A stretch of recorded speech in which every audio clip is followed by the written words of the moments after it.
Word shortcuts are a great way of increasing your productivity, and today I'm going to have a look at how we can set up some of our own.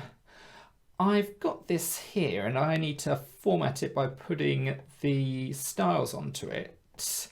And it doesn't take too long to come up here and do things like click title, but there are still faster ways that I can do that. So I'm going to come up to File, and I'm going to come down to Options at the bottom there. I then want to come right down to Customize Ribbon, and then I've got keyboard shortcuts right down at the bottom there. I've now got a whole list of different things. I think there are probably thousands of things that you can assign shortcuts to.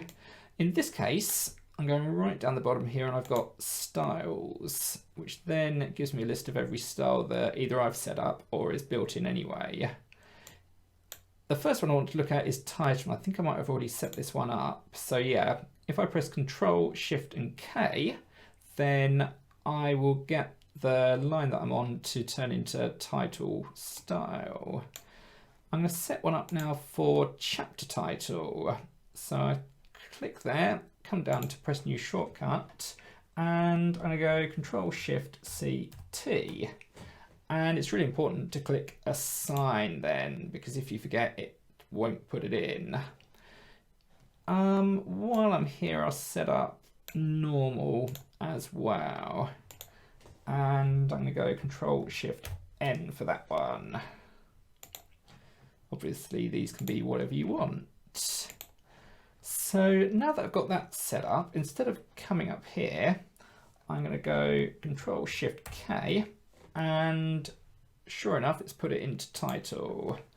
Control Shift CT into chapter title, then Control Shift normal.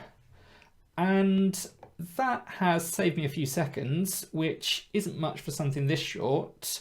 But if I had to format a much longer document, then that could save me a few minutes or even hours during the space of the year. So hopefully you can see the use of that. And if you want to know about more shortcuts, I've listed some of the default ones on my website, and I'll put a link for that in the description.